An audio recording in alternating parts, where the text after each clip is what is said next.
Bien, vamos a orar. Cierre sus ojos y dígale al Padre que hable Él, que sea Él quien hable, que sea Él quien nos enseñe hoy, que sea su Espíritu Santo quien nos guíe y que en toda la palabra que Él comparta a través de su siervo hoy, que tú seas edificado. Dile, Padre, bendice a tu Hijo. Señor, dale tu sabiduría, tu gracia, tu poder, tu amor, Señor. Y Señor, gracias porque tú hablas hoy a mi corazón y tú tomas el control en esta hora, Señor, de cada salón, de cada niño, de cada bebé, Señor. Sabemos que también ellos aprenden de tu palabra, pero tú hoy tomas el control también en esta reunión sobre cada uno de nosotros. Bendícenos, Padre, y trae tu palabra, tu revelación, en el nombre de Cristo Jesús. Amén, Padre.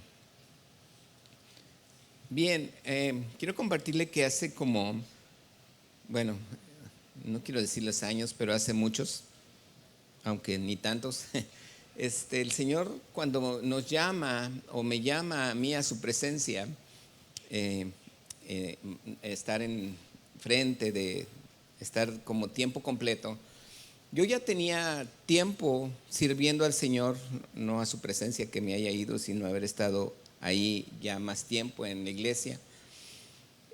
Fue algo para mí que a lo mejor uno nunca sabe qué es lo que va a suceder, qué es lo que va a pasar. Yo creo que muchos de nosotros estamos en la misma posición, en la misma situación, porque venimos buscando a Dios de una manera en que no la conocemos. Para mí fue algo que a lo mejor yo aprendí muchas cosas. Yo siempre de niño quise servir al Señor, no obviamente en el cristianismo, pero para mí era un modelo estar sirviendo al Señor. Y finalmente el Señor conoció los deseos de mi corazón y pienso que los planes de Dios son mejores que los nuestros. Amén. Y algo que yo identifiqué en esta semana me gustó mucho cómo el Señor me llevó poco a poco, y anoche yo platicaba con mis hijos y mi esposa con respecto a la palabra de hoy. Quiero que pongamos atención y vayamos a Éxodo, capítulo 3, versículos del 1 al 5. Éxodo, capítulo 3, versos del 1 al 5. Una historia que usted ya conoce, pero no la vamos a leer toda. Vamos a analizar algunos puntos de esta historia en Moisés. Dice la escritura: apacentando Moisés las ovejas de Jetro, su suegro, sacerdote de Madián, llevó las ovejas a través del desierto y llegó ¿hasta dónde? Horeb. ¿Qué más dice? Monte de Dios. Este monte Horeb también es conocido como el monte Sinaí. Es el mismo monte, nomás que aquí me llama mucho la atención lo que vamos a estar viendo. Dice, versículo 2, se le apareció el ángel de Jehová en una llama de fuego en medio de una zarza, y él miró y vio que la zarza ardía en fuego y la zarza no se consumía. Entonces Moisés dijo, iré yo ahora y veré esta grande visión, porque ¿por qué causa la zarza no se quema? Viendo Jehová que él iba a ver, lo llamó Dios de en medio de la zarza y dijo, Moisés, Moisés. Y él respondió, heme aquí. Y dijo, no te acerques, quita tu calzado de tus pies, porque el lugar en que tú estás, ¿qué dice? Tierra Santa es. ¿Cómo se llamaba el monte? Horeb. Dice la palabra que ese tierra, ese monte, era un monte, dice que era santo. Y el punto de entender la palabra Horeb es aquí donde a mí me impacta, porque realmente consultando Horeb es un monte muy imponente, es muy grande, impone mucho ese monte, pero es estéril. Y aquí yo veo que dice la escritura que tiene un significado espiritual el monte Horeb. Se traduce como desolación, se traduce como ruina, como devastación o como aflicción, angustia, desamparo, tristeza, dolor o pesar. Es un monte que a lo mejor usted diría, oye, pero si es el monte de Dios, ¿por qué significa eso, espiritualmente hablando? Y yo aquí es donde quiero decirle algo. Moisés era un hombre que sabía a lo mejor o entendió desde un pequeño o desde que fue guiado a lo mejor dentro de los egipcios. Él sabía que no pertenecía a ese pueblo, él sabía que él pertenecía al pueblo de Israel. Y aquí es donde yo digo, ¿cómo es que Moisés empieza a idear en su vida el querer servir a Dios de una manera? Él mismo dijo, yo creo que por eso estoy aquí. A lo mejor Dios me escogió para yo estar aquí, porque Él está viéndome a mí y creo que yo soy alguien importante. Y entonces Él deja el rango de ser el hijo de la hija del faraón, y él empieza a dedicarse, él empieza a caminar, él empieza a decir, bueno, ahora yo soy el que voy a liberar a Israel. Entonces, imagínense lo que hace. Usted y yo conocemos la historia. Ve a dos hombres, a un egipcio lastimando a un israelita, ¿y qué hizo? Lo mató al egipcio porque estaba lastimando a un israelita. Al día siguiente ve que dos israelitas se están peleando, ¿y qué hace? Lo separa, pero ahí descubren que lo descubren y se da cuenta Moisés que alguien vio que mató al egipcio. ¿Y qué pasó? ¿Qué pasó? Huyó. ¿Sí me está escuchando? ¿Qué sucedió? Huyó. Y allí es donde muchos de los planes de nosotros, por eso veo yo en Moisés un lugar donde sus sueños, ya no tenía 40 años, ahora tenía 80 años, ya era un anciano, ya no tenía aquellos 40 donde él estaba con ese ímpetu de servir a Dios, ese deseo de buscar de Dios, como muchos de nosotros nos pasa cuando de repente queremos estar sirviendo a Dios, buscando a Dios, y hacemos una cosa y hacemos otra por querer agradar a Dios, pero llega a pasar un evento como el que pasó en Moisés, donde cae todo, se derribó todo. Había un cantante en mi época de niñez, mis hermanas lo escuchaban, se llamaba Emanuel, y decía, todo se derrumbó dentro de mí. Yo siento que a veces pasa eso en nuestra vida, todo se derrumba, ya los sueños que yo tenía, algo pasó, y bueno, pues se fue a Madián, él conoce a Séfora, tiene hijos. Ahora aquellos sueños se convirtieron en estar cuidando chivos y ovejas. Pero yo entiendo que en muchas ocasiones, en esa devastación que vivía Moisés, en esa tristeza, en ese pensar de su aflicción, de su angustia, a lo mejor él dijo, pues ya, aquí estoy, un hombre resignado. ¿Qué más va a pasar? Pues si yo tenía los planes, pero no sé, Dios tiene otros planes. ¿Y cuántas veces no pensamos eso?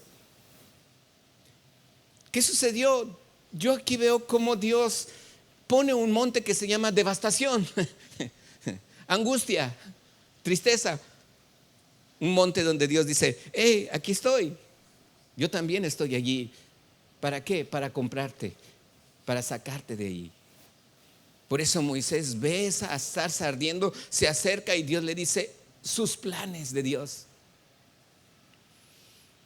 Y eso es lo que me impacta a mí. ¿Cómo es que Dios empieza a facultar a Moisés para decirle, vas a ir a Egipto? Yo también vi lo que tú viste y ahora quiero que tú vayas. Y Moisés así, ¿yo? Y hay veces que así hablan a alguien y cuando me hablan a mí, de repente el maestro me hablaba a mí, yo volteaba al de atrás para ver si le hablaba al de atrás, ¿verdad? Y me hablaba a mí. Y así veo a Moisés que de repente volteaba para atrás. ¿Me estás diciendo a mí, Señor, quieres que yo vaya? ¿No viste lo que me pasó? ¿No estás viendo que ahorita estoy en angustia? ¿No estás viendo que ahorita estoy en tristeza? ¿No estás viendo que ahorita tengo un pesar enorme? Y me puse a poner algunos ejemplos. Cuando una vez ve o escucha y dice, siente su vida vacía y sin sentido, es que está en desolación. ¿Cuántos hemos sentido una vida vacía y sin sentido? Otro ejemplo, Dios se me ponía, creo que con lo que hizo arruinó su vida. ¿Cuántas veces nos pasa un error? Y por algún error de repente uno piensa que ya se arruinó su vida y vive allí en esa desolación. El resultado de sus insultos trajo devastación a todo el pueblo. Una desolación, una devastación, es la misma palabra. La pérdida de su ser querido puso en aflicción a toda la familia.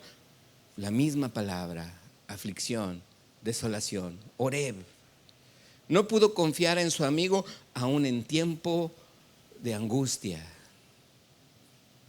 Después de su partida quedó desamparado totalmente. A veces estamos desamparados. Dios no añade tristeza cuando te bendice. Amén. Pero esta me gustó mucho. Sintió un profundo pesar, sintió un profundo dolor, le pesó por haber tomado esa decisión. A veces pasan cosas en nuestra vida con todas estas palabras y todas esas apuntan a un monte que se llama Oreb, que se llama ¿cómo? Monte de Dios. Luego me pongo a pensar y digo, bueno, Señor, no estoy en ese caso ya. A lo mejor fue un tiempo que yo viví en aquel entonces, pero también Dios me lleva a otro momento y a otro paso, donde aquí se pone más interesante. Dice la Escritura, y quiero que me acompañe, conste que Juan no sabía lo que iba a compartir hoy, pero viene en Primera de Reyes capítulo 18 y vamos a leer esa historia que Juan hablaba. Vamos a leer del versículo 36 al 39. Dice la Escritura: cuando llegó la hora de ofrecerse el holocausto, aquí está hablando el profeta Elías, se acercó el profeta Elías y dijo: Jehová, Dios de Abraham, de Isaac y de Israel, sea hoy manifiesto que tú eres Dios en Israel y que yo soy ¿qué? Tu siervo, y que por mandato tuyo he hecho todas estas cosas. Respóndeme, Jehová, respóndeme, para que conozca este pueblo que tú, oh Jehová, eres el Dios y que tú vuelves a ti el corazón de ellos. Verso 38. Entonces cayó ¿qué? Fuego de Jehová, consumió el holocausto, la leña, las piedras, el polvo, aún lamió el agua que estaba en la zanja. Viéndolo todo el pueblo se postraron y dijeron: Jehová es el Dios, Jehová es el Dios. Aquí es donde yo veo como hay otro caso en la vida de Elías, y vamos a leer el capítulo 19, el versículo 1. Acab, el rey de Acab, dio a Jezabel es su esposa, era su esposa, y le dijo todo lo que Elías había hecho y de cómo había matado a espada a todos los profetas. Verso 2. Entonces envió Jezabel a Elías ¿qué? Un mensajero diciendo: así me hagan los dioses y aún me añadan, si mañana a estas horas yo no he puesto tu persona como la de uno de ellos. Verso 3, léalo conmigo. Viendo pues el peligro, se levantó y ¿qué? Se fue para salvar su vida. Y vino ¿a dónde? Berseba, que está en Judá, y dejó allí a su criado.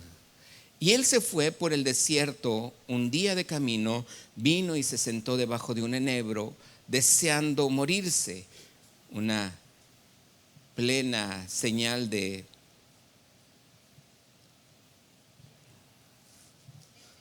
depresión.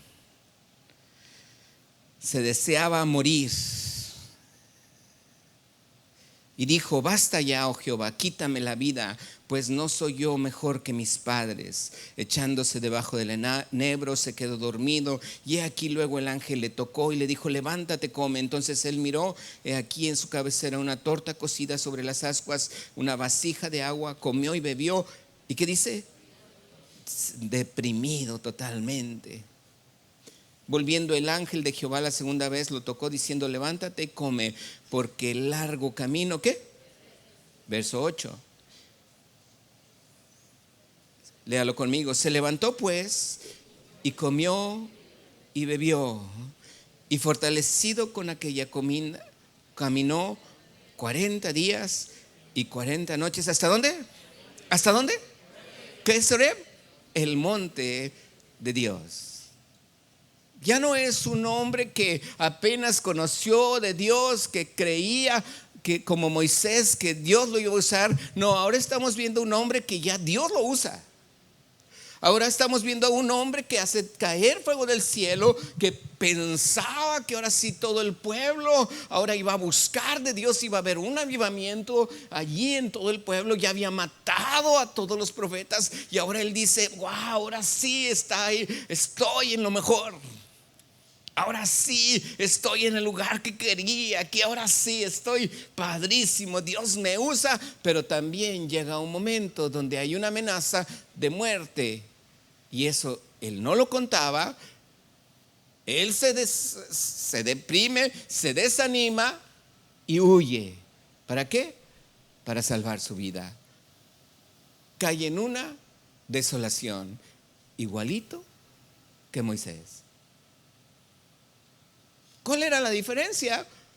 Uno conocía a Dios, el otro no lo conocía, creía que iba a ser alguien grande y cayó en una desolación. Y en muchas ocasiones yo he conocido mucha gente, pastor, que conocen de Dios, que hay milagros, que suceden tantas cosas, pero que de repente en su vida cae en una desolación. Y uno se pregunta: bueno, ¿por qué? Pues si no tenía a Dios, si no es su oración escuchada, capaz de abrir los cielos y cerrarlos y dejar caer agua o fuego en el holocausto y ver que el pueblo, cualquiera diría: uy, ya va a empezar un grande avivamiento. Pero no pasó eso. Al contrario, Elías cae en una depresión por una amenaza y se va. Y estando en el monte de Horeb, allí es donde yo digo: bueno, es bien importante que veas que Dios habla con Elías en el monte de Horeb. En ese monte de Horeb dice la escritura que Dios, cuando Elías sale de la cueva, dice que oyó un terremoto, pero no estaba Dios allí. Vio un viento, pero Dios no estaba allí. Hubo fuego así y no estaba allí. Pero dice: luego vino un viento apacible, y atrás de él, dice, venía Dios. ¿Sí está aquí? Y en ese momento Dios le habla y le dice: Elías, ¿qué haces aquí?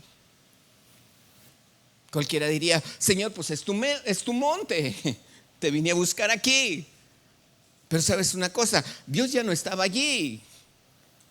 Estaba hablando ya Dios, decirle: sabes que este monte es un monte de ley. Aquí di mis leyes. Aquí se las di a Moisés cuando pasó de Egipto por el Mar Rojo. Llegó a este monte es el monte Sinaí, y este monte aquí di mi ley. Pero yo ya no estoy aquí. Y sin embargo, muchos de nosotros seguimos creyendo, seguimos teniendo la confianza de que tengo que actuar para agradar a Dios, tengo que obedecer la ley. Y no estoy diciendo que no debemos de obedecer la ley. Sí la debemos de obedecer. Pero el punto es: ¿con qué mente lo estamos queriendo hacer? Esas es muchas de las situaciones que yo me he topado en mi propia vida, entendiendo que a veces yo estoy haciendo lo correcto, no me he equivocado, he ministrado correctamente, he hablado con pastores, he ministrado a gente que tiene tiempo en el Señor. Dios, a través de mi esposa y mía, los encauzamos a llevar a conocer lo que Dios quiere de su vida. Salen con un gozo, con una alegría, vuelven a tomar las riendas del Señor, vuelven a caminar y decir: wow, esto está padrísimo. Pero ¿usted cree que a mí nunca me ha pasado lo que le pasó a Elías? ¿Usted cree que a mí de repente yo me sentía en una ocasión estando en Saltillo? Yo le decía a mi esposa: es que ya no sé a qué vengo,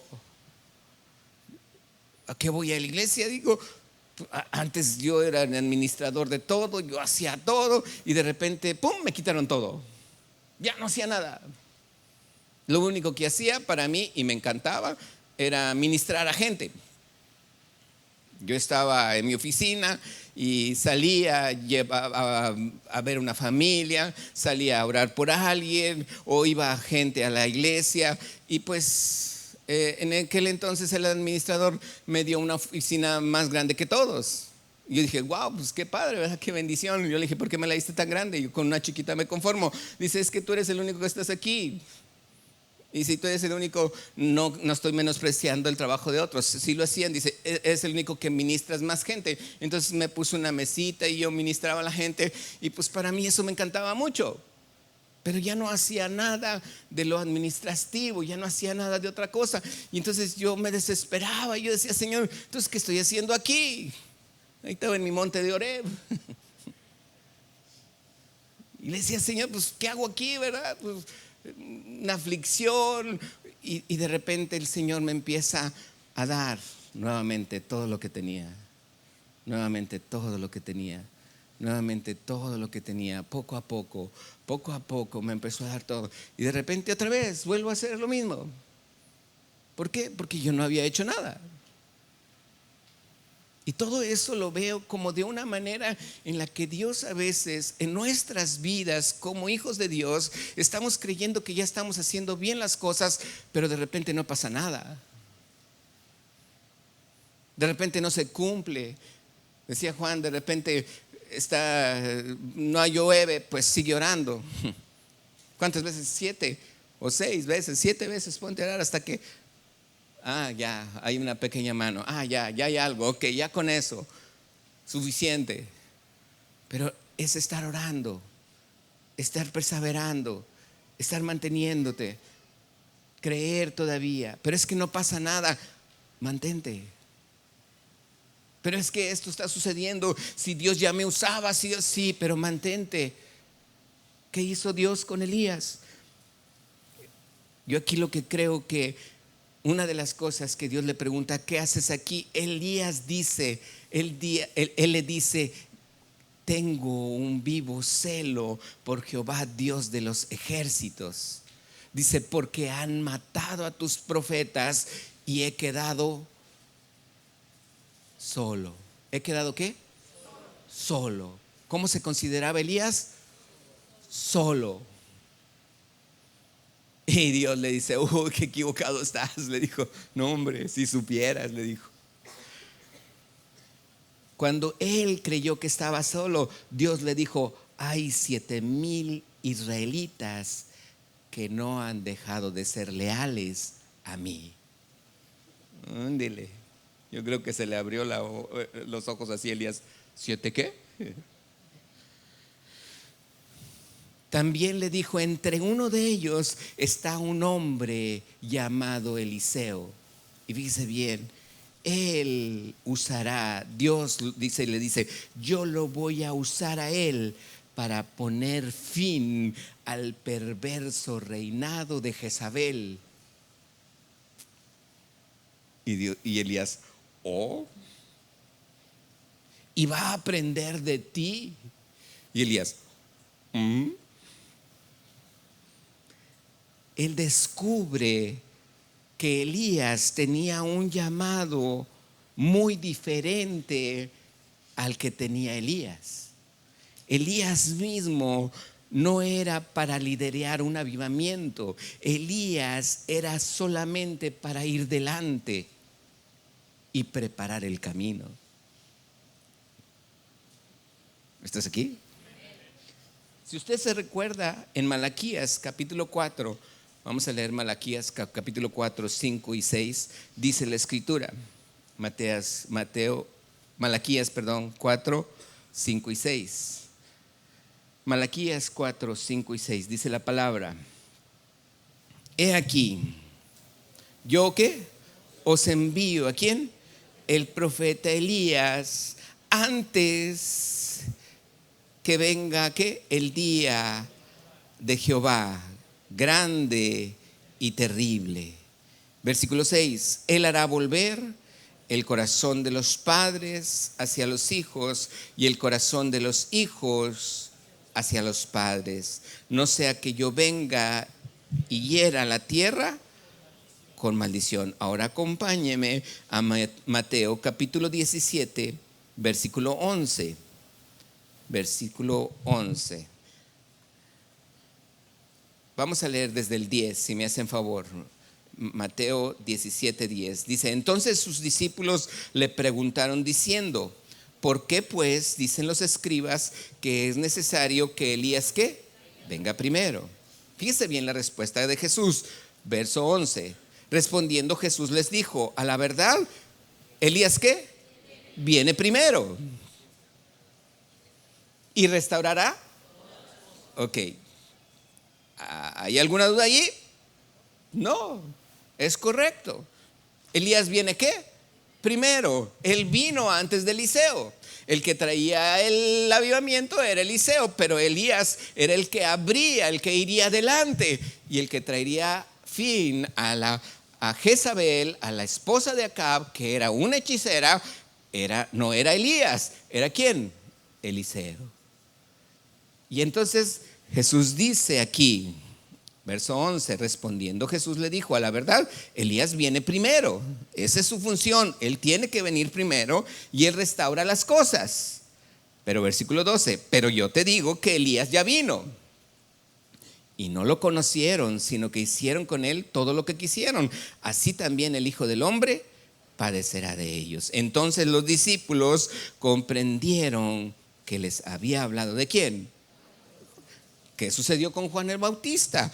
Era el mismo como alguien que abría el camino, en este caso como Elías, el que abre el camino, pero ¿quién iba atrás? Jesús. Y en el versículo 11 me está hablando de Elías cuando es en los últimos tiempos. Dice: él viene primero y después de él vengo yo en los últimos tiempos. Amén. ¿Está aquí? Entonces, aquí es algo importante. Elías descubre el por qué él tenía que haber venido primero. Y aunque Dios lo usaba, aunque Dios hacía caer fuego, aunque oró con Dios, y dice la escritura que por 3 años y medio no llovió, y al fin de los 3 años y medio volvió a orar y llovió. Entonces imagínense, aquí hay muchas cosas que me está hablando de un profeta que conoce de Dios, que sabe de Dios, pero que llega a momentos en su vida también a tener tristeza, a tener un momento de desolación, a tener un momento de angustia, a tener un momento de decir: porque ya no veo lo que quería ver. Porque se acabó ese gozo que yo tenía. ¿Qué aprendo yo de ambos, de Moisés y de Elías? Lo que yo puedo aprender de ambos es que Dios no se apartó de ellos en ningún momento. No se apartó en ningún momento. En ningún momento se apartó de ellos. Así es que Dios nunca se apartará de nosotros cuando esté en un lugar de angustia, de tristeza, de pesar o de desolación. Aunque tenga las tarjetas de crédito hasta acá. Si le pesó, bueno, ahí está Dios. Amén. Si le pesó, ahí está Dios. Porque en cualquier momento de angustia o aflicción o de tristeza o de dolor, Dios tiene ese monte donde dice, aquí estoy. ¿Qué aprendo yo en el monte de Horeb? En Horeb no es que me voy a convertir en una mejor persona, porque Horeb no trata de perfeccionar al yo. ¿Quién fue el que me dijo ahorita aquí que estábamos parados aquí? Allá me acaban de decir algo. En General Motors yo aprendí mucho en cursos que nos daban. Uno de ellos era Miguel Ángel Cornejo. Si usted lo conoce, sabe quién es. Pero también me dijeron de otro y se llamaba Alex Day. Son motivadores. Es gente que te dice, tú puedes, tú sabes, wow, y te empujan y te hacen inflar el yo. Y salíamos de los cursos creyendo que yo iba a poder hacer todo. Y no, hombre, parecía que salíamos hasta arriba y todos diciendo, sí, yo puedo, yo puedo. El monte de Horeb no se trata de eso. El monte de Horeb se trata precisamente donde muere tu yo. El monte de Horeb es precisamente donde Dios te dice, tú no puedes, el que te puede facultar soy yo. Tú no sabes, el que te va a dar sabiduría soy yo. Si tú lo tratas de hacer por tus propias fuerzas, te vas a agüitar a los 3 meses.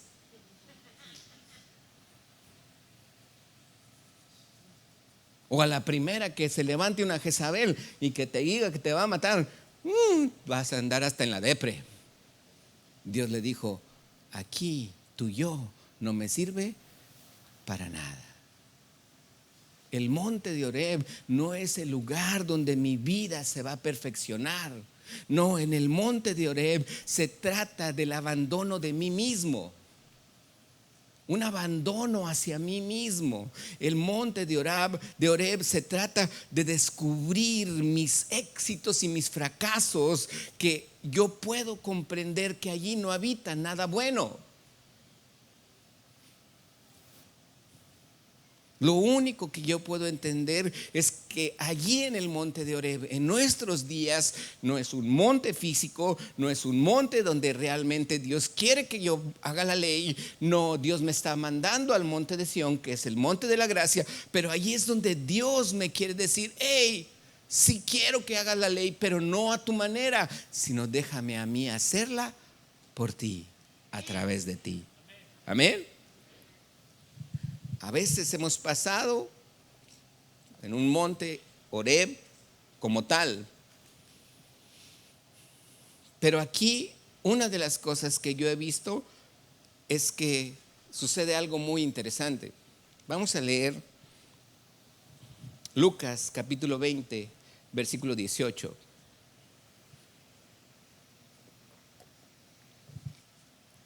Lucas capítulo 20, verso 18. Léalo conmigo. ¿Qué dice? Otra vez, más fuerte. Todo el que cayere, ¿será qué? Siguiente, no, ahí mismo, la misma parte que falta. Mas sobre quien ella cayere. Ok, ¿qué es entonces lo que Dios me dice que Él prefiere que pase en mi vida? A ver, otra vez, ¿qué es lo que Dios prefiere? No me quite el versículo. ¿Qué es lo que Dios prefiere que pase en mi vida? ¿Cómo? Que yo caiga sobre quién? Sobre la roca. Porque si yo caigo sobre la roca, imagínense que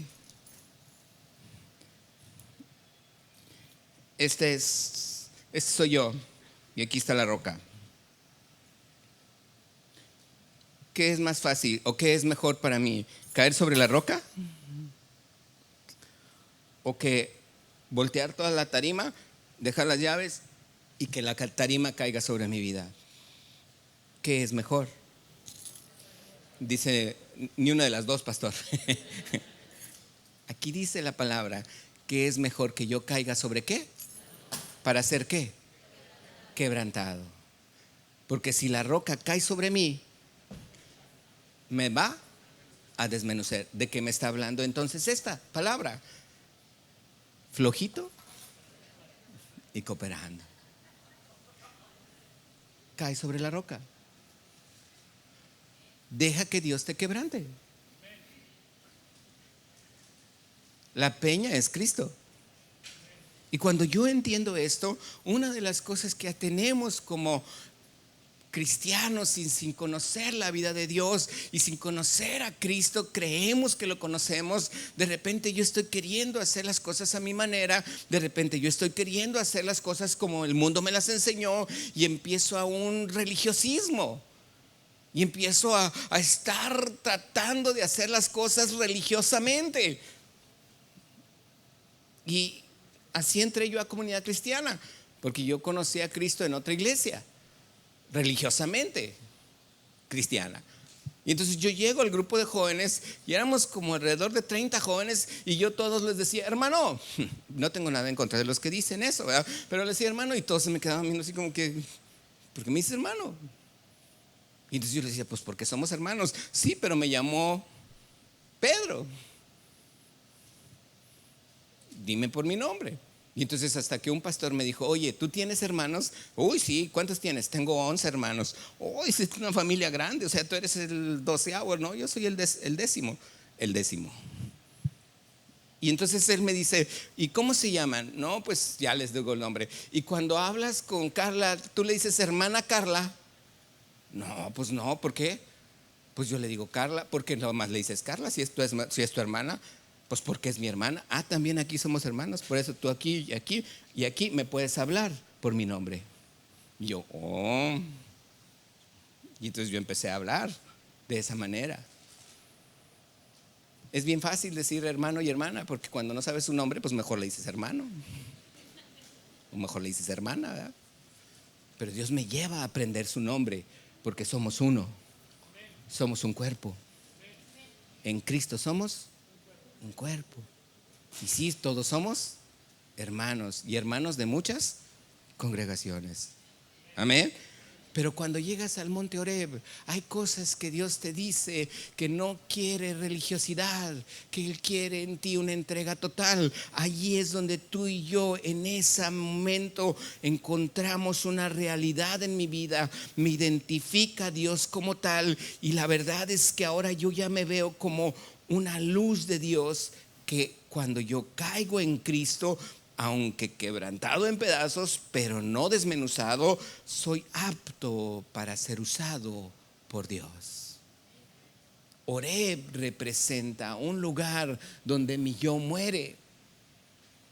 Oreb representa un lugar donde sí conocí la ley, donde allí Dios pasó el pueblo de Israel por el Mar Rojo, llega a Israel al monte Oreb, al monte Sinaí. Moisés sube, había truenos, habría fuego, había viento. Moisés estaba ahí arriba, Dios le da las tablas a Moisés y allí conoce la ley, y es importante que nosotros conozcamos la ley. Pero yo no soy salvo por ejecutar la ley. Yo soy salvo porque Cristo me compró con su sangre preciosa. Porque Él hizo y Él dijo, consumado es todo, está hecho. Todo lo que la ley decía, yo ya lo cumplí. Hay una gracia que Dios me entrega. Hay una salvación verdadera que Dios me entrega. Cuando yo veo ese monte y digo yo, o sea, Señor, que aquí cuando yo tengo problemas, cuando yo tengo situaciones en mi vida, yo puedo entender que puedo venir aquí contigo, porque allí vas a estar tú. Tú nunca me vas a dejar solo. Tú creaste un lugar de desolación. Tú creaste un lugar de angustia para que cuando yo llegue a ese momento, al primero que me encuentre sea a ti. Y cuando yo me encuentro con Él en ese momento, yo digo, Señor, qué grande eres. Imagínese Moisés, una vez que habla con Dios en el monte Oreb, sale directo hasta Egipto, a un anciano tartamudo. Llega hasta Egipto y diciendo, saca, le dice al faraón, saca a mi pueblo de Egipto, dice Dios. Y de repente llega Elías también, ahí que andaba todo, y dice: o sea que no estoy solo, hay 7,000 hombres, me voy a topar con Eliseo, que es mi sucesor. Dice Elías: ok, muy bien. Y sale de Oreb con unas fuerzas renovadas, viendo lo que Dios está viendo, entendiendo lo que Dios va a hacer a través de mí. Y digo: Señor, heme aquí, envíame a mí. Ahí estamos en Saltillo, nuevamente fortalecidos. Llega un día y me dicen: oye, hay una ciudad.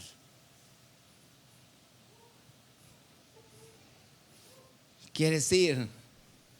Pues yo le dije: es que no es que quiera o no quiera, ya aprendí que mi yo aquí no sirve para nada.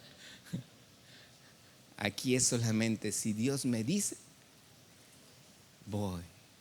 Lo único que tengo que hacer es ser obediente a su palabra. Y aquí estamos, entendiendo que Dios es el que está trabajando a través de nosotros. Dios ve el dolor de tu corazón. Dios conoce el dolor en tu corazón. Él siente la sensación de vergüenza que tú también sientes, que tú y yo sentimos. Él siente el desconcierto que a veces vivimos en nuestra vida. Él siente el arrepentimiento que tú sientes o sentiste por haber hecho algo que no debías de haber hecho. Y allí en ese momento, todo lo que Él te diga, hazlo. Señor, aquí estoy, perdóname, pero aquí estoy, Señor. Sé que estás conmigo, sé que tú vas a bendecir, sé que tú vas a traer tu palabra a un cumplimiento, porque por algo me mandaste aquí. ¿Estamos aquí? Aquí es donde tú y yo no solo descubrimos estar más cerca de Dios. Aquí es donde comenzamos a comprendernos a nosotros mismos. En Oreb comprendemos lo que el Señor desea de mí.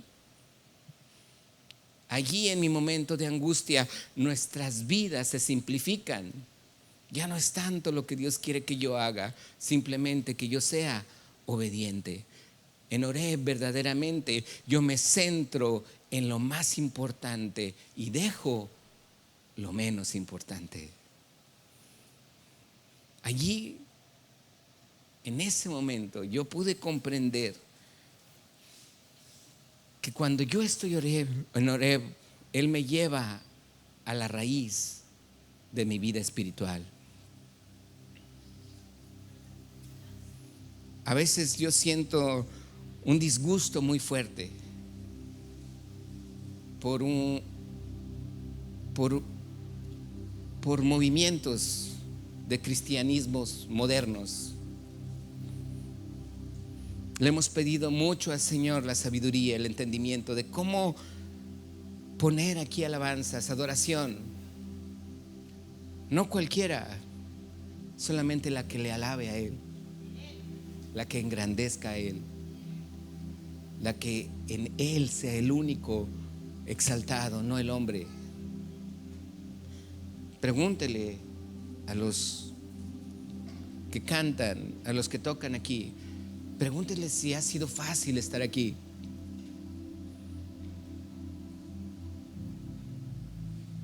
Es algo que Dios ha puesto en nuestro corazón.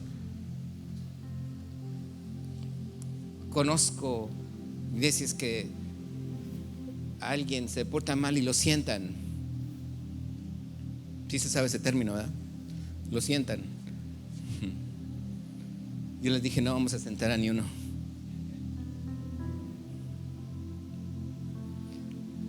Porque siempre va a haber misericordia. Es como Dios actúa. Es como Dios a mí me ha tratado.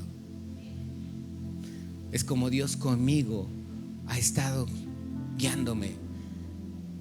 Y aunque me he equivocado, y aunque he estado en un momento así de desolación, aunque he estado en un momento de devastación, de arrepentimiento, de pesar y de muchas cosas, Dios siempre me ha dicho: ya sé. Pero siempre me faculta para salir adelante, hasta para convertir el agua en sangre, o hasta para abrir los cielos para que llueva o no llueva. Cuando Dios me da a mí ese entendimiento y digo, Señor, ¿de veras en mí te has fijado? Quisiera voltear para atrás a ver si está hablando con alguien más Dios, pero allí es donde yo digo, Señor, tú me has traído hasta aquí y hasta el día de hoy tú me has bendecido. Y allí es donde para mí no es que me sienta mal por lo que hacen otros, pero oro para que Dios nos lleve siempre a buscar de Dios como Él quiere que lo busquemos. Eso solamente se logra cuando yo soy guiado por el Espíritu Santo. ¿Soy guiado por quién?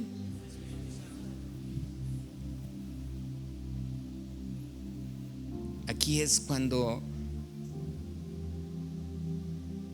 en Horeb tú te sientes desesperado por tener más de Dios. No luchas con la ley. No puedes decir, es que no sé, es que no puedo, es que se me hace difícil. No, eso ya quedó atrás. Lo que queda adelante es decir, Señor, quiero conocerte más. Por eso en los últimos 4 domingos he estado pidiéndote que tomes tiempo, 10 minutos, para estar en comunión con Él. 10 minutos de calidad, 10 minutos donde tu pensamiento lo sometes a estar concentrado en su Espíritu Santo. A ver qué te dice. En tus oídos lo sometes en estar concentrado al momento en el que Dios te quiere hablar. Todos nos hemos equivocado, pero Dios no me tiene sentado. Dios me sigue poniendo aquí y me sigue diciendo, yo te he facultado. Igual contigo. Te has equivocado, te has desesperado, sientes que no has caminado como quisieras caminar, sientes que ya Dios te olvidó y te abandonó por un evento que pasó en tu vida. ¿Crees que ya Dios no puede hacer nada? ¿Te sientes cuidando ovejas y chivos allí en el desierto? No te preocupes, ahí está Dios. Ahí te va a decir Dios a través de una zarza, quítate tus sandalias, porque el lugar donde estás es santo. Muchas veces le preguntamos al Señor, ¿y cómo? ¿Y cómo, Señor? ¿Y cómo se logra? Eso a Dios no es así como que no tengo una respuesta para darte y decir, ay, pues déjame ver, déjame pensar, a ver. Me imagino a Dios rascándose la cabeza, ¿cómo le hago para decirle? No. Cuando tú y yo estamos enamorados de Dios, tú le dices, Señor, ¿qué sigue? No importa que haya tenido un error. Señor, sé que tú ya lo olvidaste, ya lo dejaste atrás, pero ahora, Señor, facúltame. Yo sé que tengo que dejar 12 discípulos, Señor. Yo sé que tengo que hacer discípulos, porque eso es lo que dice la palabra. Id y haced ¿qué? Id y haced ¿qué? ¿A quién le dice? ¿A los pastores? ¿A quién le dice? A todos. Ve y haz con alguien lo mismo que hicieron contigo. Ve y discipula a alguien. Junta 12, no más 12. Muy probable te salga por ahí un Judas. Pero no te preocupes. Yo tendré a un Matías para que lo supla. Amén. Dios tiene planes en tu vida. Dios tiene planes fuertes y grandes en tu vida. ¿Estás aquí? ¿Sí lo crees? ¿O nomás yo me estoy emocionando aquí? La verdad es que Dios tiene tantos planes para ti que nosotros de repente nos agüitamos, nos sentimos mal. Por eso el 31 de mayo a las 7:30 de la noche vamos a tener una reunión de varones aquí. Amén. Queremos que Dios hable a tu corazón. Queremos que Dios también, así como ha hablado el día de hoy, hable también a sus corazones. Queremos que Dios toque tu vida y que Él haga lo que Él quiere hacer en nosotros. ¿Lo creemos? Imagínate, es que aquello es algo que no recuerdo, pero dónde lo puse, pero realmente es entender lo que Dios quiere hacer en mí y decirle: Señor, ¿de veras soy yo el que tú estás pensando? Vamos a leer un último versículo. Dice en Apocalipsis capítulo 11. Esto no viene allí porque esto me lo dio Dios en la mañana.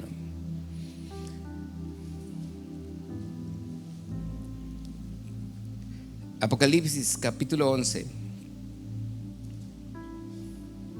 Dice la escritura: entonces, léalo conmigo. Entonces me fue dada una caña semejante a ¿qué?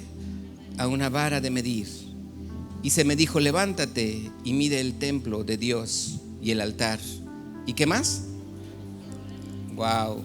O sea que Dios, cuando usted está aquí y está adorando, ahí Dios tiene también, mídelo, Él también, mídelo, Él también, mídelo. Dios mide a quienes le adoramos. Ahí dice: y a los que adoran en Él. Versículo 2: pero el patio que está fuera del templo, déjalo aparte y no lo midas. Estamos hablando de Apocalipsis, porque ha sido entregado a los gentiles y ellos pisarán la ciudad, la santa ciudad, 42 meses, 3 años y medio o 1260 días. Verso 3: y daré a mis 2 testigos que profeticen por 1260 días, vestidos de ¿cómo? De cilicio. ¿Cuántos testigos dice? 2 testigos. Aquí no, yo estoy dando una interpretación mía, pero imagínense los 2 testigos que van a estar en la santa ciudad durante el tiempo de una gran tribulación. 2 testigos que Dios va a poner allí, vestidos de ¿qué? ¿De qué? Versículo 4: estos 2 testigos son los 2 olivos y los 2 candeleros que están en pie delante del Dios. ¿De dónde? De la tierra. Versículo 5: si alguno quiere dañarlos, sale fuego de la boca de ellos y devora a sus enemigos. Si alguno quiere hacerles daños, ¿qué dice? Debe morir él de la misma manera. Verso 6: estos 2 testigos, ¿qué dice? Tienen poder para cerrar el cielo a fin de que no llueva en los días de su profecía. Y tienen poder ¿sobre qué? Las aguas, para convertirlas en sangre y para herir la tierra con toda plaga cuantas veces quieran. Wow. Este versículo 6 me habla de las cosas, de las facultades que Dios le dio a uno llamado Elías y al otro llamado Moisés. Y me pongo a pensar y digo yo: a ver, Señor, si Elías fue arrebatado y Moisés no encontraron su cuerpo, porque en Judas dice que se disputaba entre el diablo y los ángeles el cuerpo de Moisés, quiere decir que no estaban allí, tú te los llevaste. Y de repente veo en Mateo, donde dice la escritura que Jesús estaba en el monte y estaban los discípulos más cercanos, Juan, Jacobo y Pedro. Y dice la escritura que en ese momento ellos vieron a Moisés y a Elías y a Jesús. Y Pedro le dice a Jesús: oye, Señor, es muy bueno estar contigo aquí. ¿Qué te parece si hacemos una enramada para ti, otra para Moisés y otra para Elías? Y Jesús, se oye una voz del cielo que dice: este es mi Hijo amado, a él oíd. Moisés y Elías, Antiguo Testamento. Moisés y Elías en los tiempos de Jesucristo. Y para mí, entender esta escritura de Apocalipsis capítulo 11 verso 6, no dice la palabra, no dice que sean ellos, pero se parecen mucho. Dios quiere un propósito eterno para ti y para mí, no un propósito en estos tiempos solamente, sino un propósito ¿qué? Eterno, para ti y para mí. ¿Lo creemos? No te estoy dando un coco wash, no, yo no soy ni uno de esos dos, de los otros que hablábamos de aquí, ¿verdad? No, yo no estoy motivando tú y yo te estoy diciendo: vamos a confiar en Dios, vamos a creerle a Él, vamos a saber que en medio de mi angustia, en medio de mi desolación, en medio del lugar donde a veces siento que aquí es mi lugar para vivir, ya como Moisés en ese lugar, no, Dios te está diciendo: cree, porque yo te llevo a grandes cosas. ¿Lo crees? Sí, lo crees. Como que, a ver otra vez, ¿sí lo crees? Ok, ya sentí acá. Bueno, ponte de pie.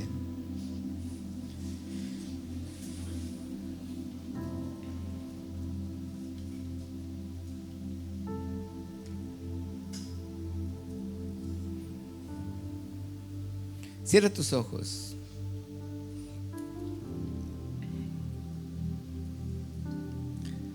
Aquí en Apocalipsis 11:7 dice: cuando hayan acabado su testimonio, o sea, cuando se hayan cumplido los 42 meses, dice: la bestia que sube del abismo hará guerra contra ellos y los vencerá y los matará. Dice: y sus cadáveres estarán en la plaza de la grande ciudad, que en sentido espiritual se llama Sodoma y Egipto, donde también nuestro Señor fue crucificado. Y los de los pueblos, tribus, lenguas, naciones verán sus cadáveres por 3 días y medio y no permitirán que sean sepultados. Los moradores de la tierra se regocijarán sobre ellos y se alegrarán y se enviarán regalos unos a otros, porque estos 2 profetas que habían atormentado a los moradores de la tierra, pero después de 3 días y medio, dice la palabra, entró en ellos el espíritu de vida enviado por Dios, y se levantaron sobre sus pies, y cayó gran temor sobre los que lo vieron. Y oyeron una voz del cielo que les decía: subid acá. Y subieron al cielo en una nube, y sus enemigos los vieron. Así es lo que yo puedo entender, que cuando la gente vea que en tu vida y en mi vida tú te levantas a pesar de situaciones difíciles, a pesar de momentos de angustia, de temor, de pesar, a pesar de los momentos de aflicción, tú te levantes. Dice la palabra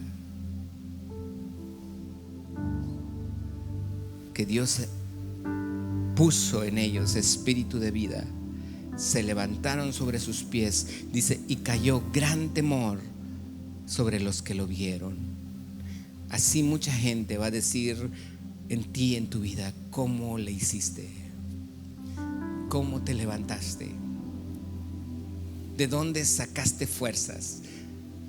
¿Cómo sucedió que tu vida cambió tan radicalmente? ¿Qué pasó?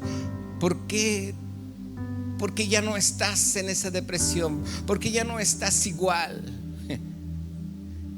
Tú le vas a decir: no, aquí solamente Dios es el único de recibir toda la gloria y toda la honra, porque mi yo no sirve, es Jesús a través de mi vida. Así lo creemos, Padre. Hoy, Señor, tú soplas. Hoy, Señor, tú hablas al corazón de cada uno de nosotros. Hoy, Señor, tú nos levantas, Padre.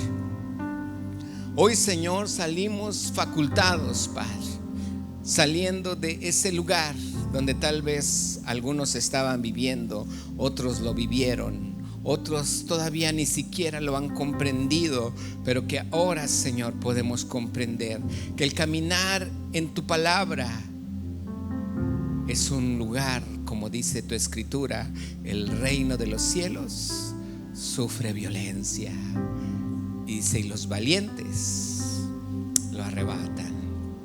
Señor, aquí estamos. Señor, creo que tú has puesto esta palabra para muchos de los que están aquí, Señor, porque no encontrarán una vida vacía, sin propósito. No encontrarán una vida en la que no puedan avanzar o creer que tienen que cuidar ovejas o chivos, sino simplemente, Señor, han creído que todas las cosas nos ayudan a bien a los que conforme a tu propósito hemos sido llamados. Dile, Señor, gracias porque me has llamado. Dile, gracias porque me haces parte del proyecto que tú tienes para mi vida. Gracias, Señor, porque hoy creo que en este momento tú me capacitas, Señor. Tú eres quien pones la facultad, Señor, en mi vida de aquello que está por delante para verlo. Con todo mi corazón, Señor, te digo, heme aquí, Padre. Señor Jesús, hoy tocas el corazón de muchos aquí. Hoy tocas, Señor, sus vidas. Hoy, Señor, tú estás haciendo que el yo se quite, que todo religiosismo se vaya. Hoy tú, Señor, haces mi vida más sencilla de lo que yo me imaginaba. Hoy tú, Señor, haces mi vida tan agradable aún para mí mismo, Señor, que ya no hay pesar conmigo mismo. Hoy tú, Señor, me haces salir de esos momentos de desilusión, no porque yo haya sido bueno, Señor, sino por un hombre como Moisés, incrédulo, tartamudo, temeroso. Pero hoy, Señor, tú me llevas a confiar en tus palabras y creerte solo a ti. Dile, gracias, Señor, por esta palabra. Hoy creo que tu Espíritu Santo me fortalece. Hoy creo que tu Espíritu Santo me guía. Hoy creo, Señor, que has visto a alguien, Señor, que se veía a sí mismo en el espejo como que no sabía ni sabía hacer nada, ni entendía nada, pero tú lo has escogido, Señor. Dile, gracias por escogerme. Dile, gracias, Señor, por poner en mí el valor, la valentía de arrebatar el reino de los cielos. Te amamos, Señor Jesús. Te adoramos, Padre, y bendecimos tu nombre, porque solo tú eres digno de recibir gloria y honra.